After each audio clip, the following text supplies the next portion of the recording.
I'm looking at these questions like right now. When will you wear wigs? So like, what? What? I'm like, will I wear wigs when I run? What? When will you do a marathon?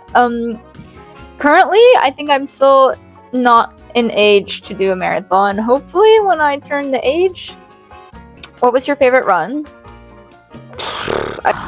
Would it be a race or would it be a regular run? I think it would be a race. Ever thought of doing a Hydrox? What is a Hydrox? Hold on, I'm gonna look it up. That actually looks lit. What? I want to do that. The fitness race thing? Have you ran before? Okay. Yes, I've ran before.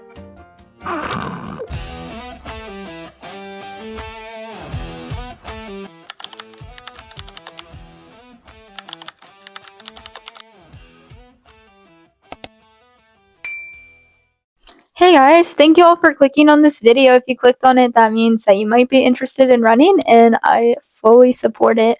One thing I want to say is it is a little blurry. My camera did not focus like I thought it was, but if you just want to listen to it in the background and really learn about running, I would really appreciate it. Also, we got these microphones, and I'm really excited about it. But yeah, I hope you can just listen and gather tips from this video because it's meant to help you, especially if you're thinking about running. And yeah, it's a little bit blurry, but I hope you enjoy it. And thank y'all so much for your time. What's up, guys? How are y'all doing? I hope you're doing great. Today is a beautiful Thursday, and today I kind of wanted to switch it up a bit. I've been making lots of Let's Get Devoted episodes, and I hope y'all are watching because they've been really fun to make, and it's been so great. And if you haven't been here before, my name is Ansley, and I have a Christian running platform on my YouTube channel. And I make a lot of different kinds of episodes. I make Christian content and running content, and today happens to be a running video, even though I'm not technically running right now. So I'm actually a little hurt. I'm not completely injured. My Achilles is a little bit inflamed, my Achilles tendon on my left side. But I have an Achilles tendon that is just really swelled up on my left side, so I'm currently taking a few days off. But I'm like, if I'm not running, I want to do something running related, so I'm making this video because I have gotten a lot of questions. As a very long-term runner, I have probably been running since for a long time. Like, on a team, it's been since like probably like this is my 6th year running on a team, and then running in general has been probably about for a long time. I grew up in a place where like both of my parents were pretty athletic, and when I remember when my mom used to come home from work, we would like go run a little bit together, and she'd always be like, oh my gosh, you're cutting me off. And little did I know I'd be doing a sport all the time where that's exactly what you're doing every day. So it's kind of funny. I did my first 5K probably when I was 5 maybe. I was young. We didn't even mean to do the 5K. We were trying to do the mile, but then we got lost and we ended up getting in the 5K race. So it was, I didn't run the full 5K either, guys. Like, I had we had like a stroller, and I would hop in the stroller and hop out and run. But I just loved running from a pretty young age. I didn't always do running. It was all different kinds of sports. And then when I was about in 5th grade, I started running club. And that was fun, but it was, you know, it was for an elementary school. It's also when COVID hit. There was one of the years when COVID was like getting started or something, so we didn't finish our whole year. And then 6th grade, I was also in a running club, and then 7th grade is when I officially got on the cross-country team, which I was never planning. I always wanted to do track. Track was like going to be my thing. I thought that was like going to be the sport I did, because when I was younger, that's like what I wanted to do. But they didn't really offer that at a young age, really, where we lived. So I was waiting my time out to start doing track. But I ended up becoming a distance runner, which I wasn't expecting at the time. I kind of got recruited into it. I was in a gym class, and one of the coaches was like, hey, like, you need to do cross country. Like, you have a decent stamina. And I was like, huh, nobody's ever really, like, I don't know, when people come up to me and say something, I'm like, wow, okay. You know, so yeah, I got kind of pulled into running. It wasn't something I was passionate about it, but not super passionate about it to where I thought it was going to be my sport. It was kind of like something in disguise that happened. But like looking back on it now, like there are things that I cared about that like most kids didn't care about. That was like, we'd have like timed miles in gym, or like the pacer test or something, and I would be like so stressed. I wanted to do so good, and it didn't make any sense because I had nothing to like prove there. It was just kind of like a thing that the coaches had to do, and I took it as like a race. That's how I looked at it, and looking back I'm like, wow, I really did like running. But yeah, it was really fun. And then now I've been doing it for 6 years. This is gonna be yeah, year 6, which is crazy. It's so crazy. But I want to get into the questions because there was a lot of questions. The first one was how I started, and I just explained that. But the second one was how many miles a week. So typically, it really depends on what you're training for. My training plans are typically 20 to 30 miles a week, depending on how much your mileage goes up. So when we start in summer, we typically run like, you know, you start at like a lower mileage, like 3 or 4 miles, which not always, but as someone who's done it for that long, that's normally where I start at. And then it kicks up to about 7, 8, 9, 10, some weekends are 10 miles. And it's a heavy on your body, and I think right now we're hitting the 8-mile check mark, and that's where my Achilles likes to act up. It's a pretty common thing though for runners, so but once it starts getting tight, it's better to just rest a little bit instead of pushing, because the more you push, you have more fluid going down to your Achilles, and it's just not good for you. But I do run quite a bit. I think sometimes it's hard to stick to a schedule, especially in summer, because vacation and everything else just going on. But if you're thinking about joining cross country, it is definitely something you're going to have to commit to outside of like practice. You're going to have to do it on your own a lot, and you have to be pretty self-disciplined as a person. Another question was my fastest PR or my favorite race. My fastest PR, I have a lot of different PRs. I'm probably the best at the 800 in track, which I actually am not doing track I don't know. I didn't do track last year, but my 800 time is about 2:37, and my mile time is roughly right about 6 minutes. I've been trying to, it's kind of weird when I tell people 2:30 something, they're like, oh, you should be like under 6, but it is hard, somewhat, because I have good legs for sprinting. I feel like in the distance part, I feel like I'm really good at. I just have to like keep working, and I feel like the 800 is a very sweet spot. It's a mix of both, even though it's literally the most painful thing ever. It's so bad. And my favorite race I've ever ran was actually an 800. I ran it, that was when I got that PR, and I won my heat, which if you're a runner, you know how hard it is to win anything. It's like a really big deal. But that was probably my favorite race. And then my PR for cross country, since it's about that, I ran in the 22s, probably high 22s. It roughly changes about every race. I do get a lot of race nerves, so I feel like I have actually ran faster at a practice sometimes, because I just get so much race anxiety. It's just so stressful sometimes, and I always have, even from a young age. Like whenever I would do anything running, racing related, I would get so nervous, and just the competitive spirit would come out. So, alright, the next thing is injuries, and I'm gonna be honest, I have been very blessed. I have not had that many injuries. I have hurt my Achilles a few times. I did have a nerve issue in my foot for like a week or 2 last year. I'm very good about catching it though, and be like resting, you know, because I have seen people like push through, and then they can't run. Or they have a lot more issues going on because they didn't listen to their body, and I try to make sure that's all cleared up before state comes, because I want to be fully ready to go. But I will say with injuries, just based on how your running form is, and based on how you run, and based on how much you run, your body is going to be kind of intolerant. I do have another I do take lots of I take magnesium, I take different vitamins and stuff that really help my body stay strong. And I think that's part of the reason why I haven't gotten injured as much as some of my fellow teammates and friends have. I do go the extra mile with that and try to make sure that I don't get injured. And no one likes to get injured. And sometimes you really just like fall, you know, and hurt yourself. But I have been very blessed in that category of things, except for my calves and Achilles. And honestly, they just get inflamed. So it's all you can really do is just take a few days off with that. But and next is gear. So a lot of people have running shoes.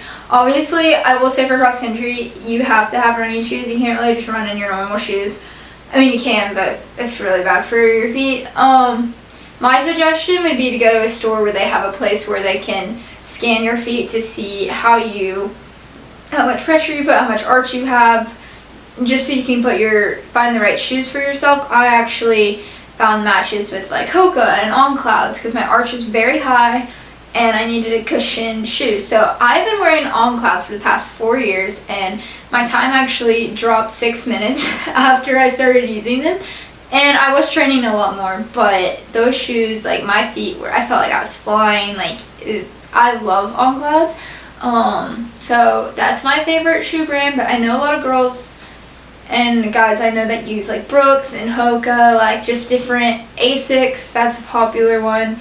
But it's honestly like just about your feet. Like it's not, no one has like I feel like no one has there's not like one shoe that's better than the other, in my opinion. I think it really just depends on your foot. I do think there's also socks that you should wear. A lot of people just wear whatever socks they want. Sometimes I still do too, but I love the Feature socks. Those are the best. They're cushioned in certain areas where you need it. So for running specifically, so that helps your injuries in your foot. And blisters, which is another thing. Get the right size shoe, because for a while I ran in an upper size and I had blisters all over my feet. And another thing with cross country is wearing clothes that are like more, just give you more like freedom. That kind of sounds weird, but don't wear anything too heavy, because even when it's cold you're gonna get like hot, and you just need something that makes you feel like light and that you can run far with. So and of course with long distance races, I feel like with half marathons and stuff, I like to wear or I do try to wear like a belt, or so I can bring goo, because you need fuel for yourself. That's a big deal. And a lot of people say you have to run with watches. A lot of people use Garmin. I don't use a watch, so I'm a little weird, but it's too heavy for me. I don't like having anything on my arm when I run. It just stresses me out. I don't know. So if you use a watch though, I know Garmin is such a good running brand watch. I used to have a Garmin watch. I don't think there's anything wrong with it. I know it's like a big deal to have a watch, and I honestly think I'm going to start trying to find my watch again. It's just hard because watches are very heavy, and if you're not used to it, I think it's just something you have to get used to. Okay, a lot of y'all asked about runner's high. I don't really know. I do think runner's high is kind of a thing that people ask, because they're like, well, why do all these people like to run? Like, this isn't something people should like to do. I feel like I'm dying. Like, but I will say it's a real thing. I feel like every run at this point, if I run for a certain amount of time, I definitely do get runner's high. I think it's just something, I think when you first start, you're not going to have runner's high. I think it's very much they call it a veteran runner thing, because once you have to train your body up enough to be able to run and actually enjoy it and cruise a little bit, because when you first start, you're not going to be able to just cruise like that. Your lungs aren't the same, your stomach's not the same, your leg muscle, like it's not going to be the same as if you were a veteran runner who can easily run however many miles. I will say the runner's high does happen like 30 or 45 minutes after you run. You do have to go. It's not like you start and you're like, oh my gosh, I feel it. I feel the high. I'm feeling great. Like, no. When you first start running, you're like, oh my gosh, I have to do this again. But no, it is a real thing, and I honestly, it's one of the reasons I still do running. I think it's just because that feeling of like feeling like you're just in your body and you're not really like, you feel so good. Like you're like just running and you feel like you're accomplishing something, and it doesn't feel hard, and it just feels so free. And I think that's one of the things I push when people are like, well, like I feel like I can't get to that point. Like you can get to that point. It's a time thing.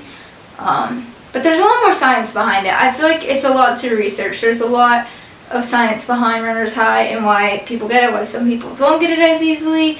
But I do think anyone probably can get it if they run for enough time and for long enough to where they feel like their body is tolerant to the muscle movement that running brings.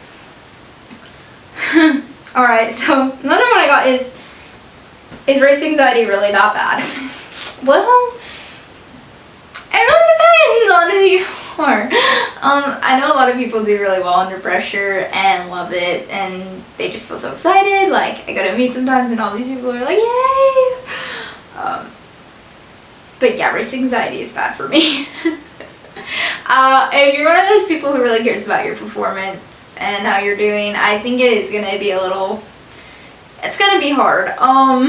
But I think it's also something you can channel into your run, and it might even make you run faster to have all those nerves just like come out. It's really just the way you think about it. If you think about it and channel it into your run versus like thinking about it while you're running, like, oh my gosh, I can't do this, and then have a panic attack, like you're gonna run slow, like, which I've been on both sides of that, by the way.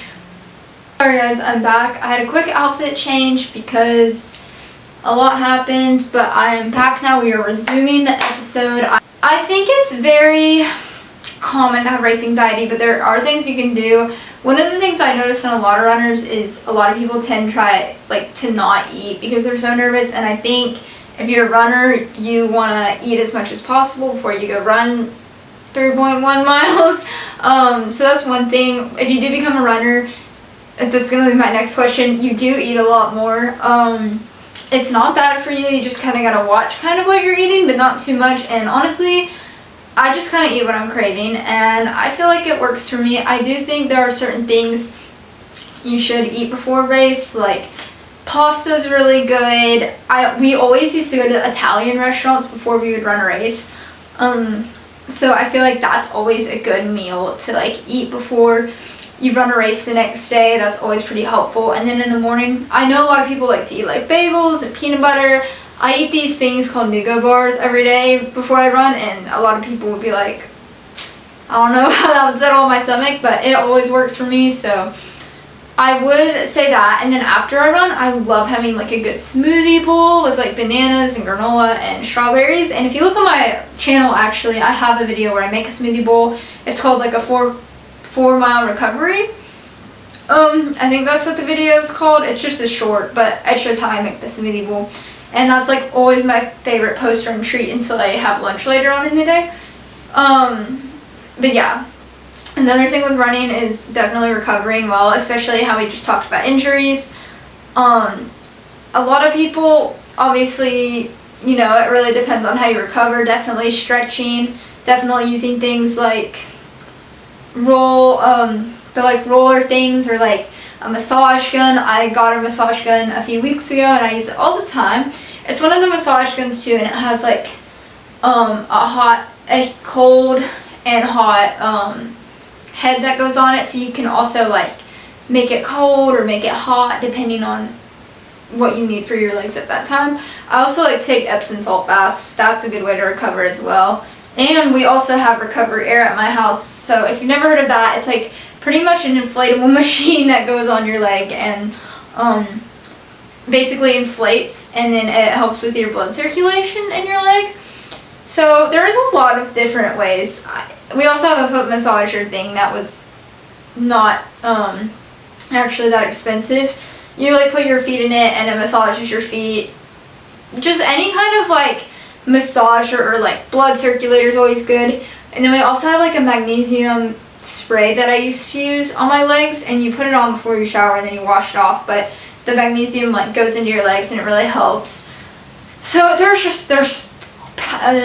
are countless ways to recover from running. there's a lot of ways, and that's one of the most important aspects. And sleeping, obviously. Sleeping is very helpful. Drinking tons of water, tons of electrolytes. Me personally, I really like to use the LMNT salts. They're my favorite. That's my favorite type of electrolytes to use. I like the raspberry flavor. They're so good. But yeah, I'll move on to the next question. Next question is a personal one. It's, what are my future goals for running? So right now, I'm currently in like a mix of different ideas. There's always the option of running in college, but I'm not 100% sure I'd be interested in that. I have always wanted to run like really long races. I think I definitely want to run a marathon at some point for sure. And there are like other like big races like Ironman, triathlon, and like people are like, that's like so huge. But I feel like it would just be fun to challenge myself in some like kind of big way. Right now, like, it makes sense to race in like the distance I've been racing. I've done 2 half marathons. I've actually posted my Nashville half marathon vlog. So if you're interested in watching that, you totally should. It was such a cool experience. Half marathons are actually really fun because they're not like too long and you don't feel like you're fully injuring, or not fully injuring. You're not going a full marathon, so you can really like work on going fast while doing it, and it's just great to like improve. And there's so many half marathons across the world, and same with marathons, but half marathons are a good way to get into like the long distance running. Just get the vibe of how these huge races might feel, because Nashville was giant. It was like thousands and thousands and thousands of people. It was a lot for me, but it was so fun. It was probably like one of the coolest experiences I've ever experienced, and it was a blast, and the food was so good. Oh my gosh. But yeah, honestly, if you're thinking about doing cross country, you definitely should. It is, or long distance running in general, and you want to get into it, I fully support. It's been a life changer for me in so many ways, and you meet so many good people too. Like, the running community is so tight knit. I love everybody in the running community that I've met. I've never met a mean runner. Anytime I'm around runners, they're all so energetic and happy, and it's so great. And I think for as much as like a lot of people are like, well, how do I not hate running? Well, it's a time thing. It takes time. But I know you can do it, and I hope you enjoyed this episode. I know it's a little different, but I do wanted to put it out there because I know we do a lot of Christian stuff, a lot of running stuff, but this was fun. And I've had a lot of people come up to me recently and ask me about running and just how I got into it, and like, why do I do it, because a lot of people don't understand the concept and why someone could love something so dreadful and sometimes but it's so weird, and it's honestly, even right now, like, resting for a few days is hard, but it's okay. But yeah, I hope you enjoyed, and if you feel on your heart that you should like and subscribe, do it. I'm just kidding. But yeah, if you could like or subscribe or do anything to help my channel, that would just mean so much to me. Or share if you know someone who is starting to get into running or wants to know some tips. And yeah, like, if you have any races out there that like you would suggest, like, totally DM me or just let me know, because I want all the information. Like, what race should I do next? You know, when I'm out of my season, I would love to start running that long distance races. I've thought about like the Key West half. I think there's other ones out there too. I want to do like one by the beach. I think that'd be fun. But we'll see what happens, and yeah, I hope you can stick to your goals. To your goals, and yeah, just everything in between. I love y'all so much, and I'll see you next time. Bye!